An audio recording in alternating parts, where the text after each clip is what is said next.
A Scooby, ela é uma matriz multicamada formada por nano e microfibrilas de celulose bacteriana.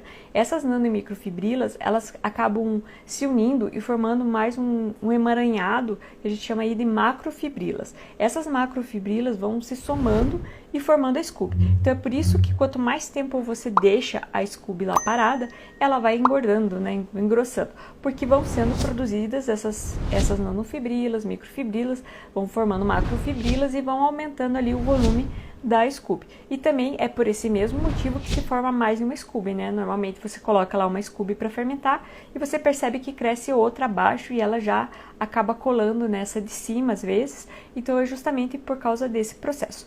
E essas fibrilas, elas são extrusas pelas bactérias acéticas, tá? Então é como se elas... usar um exemplo aqui bem simples. É como a aranha faz para lançar a teia dela. É mais ou menos o mesmo processo que essas bactérias fazem. Então elas fazem por extrusão essas microfibrilas, nanofibrilas. E para vocês terem uma ideia, essas bactérias em geral, tá?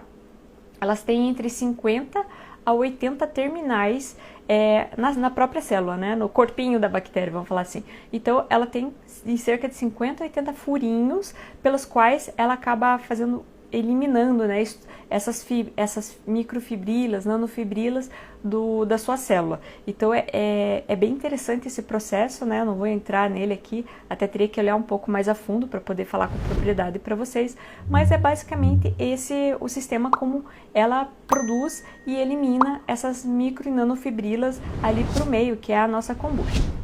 E quem que produz, né, a nossa Scooby, né, durante essa fermentação? A Scooby, ela é produzida por algumas bactérias acéticas, como Commagetae-Bacter, é um nome ruim mesmo de falar, Commagetae-Bacter, Gluconobacter e Acetobacter. Basicamente, na kombucha, normalmente, a maioria das bactérias produtoras da Scooby é a Commagetae-Bacter chilinus. Pode apelidar aí de K. chilinus, que eu acho muito mais fácil que ficar falando Commagetae-Bacter, né? Mas ela é a principal responsável, então, pela produção aí da nossa biocelulose. E só para vocês entenderem como é interessante, porque a gente vê a Scooby como uma coisa bem firme, bem sólida, uma borracha quase, né?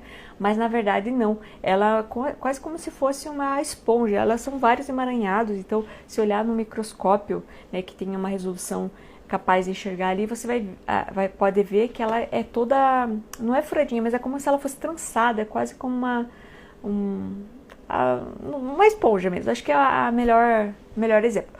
E ela pode absorver até 200 vezes o próprio peso em líquido, o próprio volume em líquido. Então, pense, é um volume muito grande mesmo. Se você pensar que boa parte ali da tua Scooby, 200 vezes quase do que você está vendo ali, é líquido. Então, se você pesa uma Scooby e tem 200 gramas, por exemplo, considere que você deve ter uns 200 ml de starter, de kombucha ali dentro. Basicamente, ela é líquido, tá?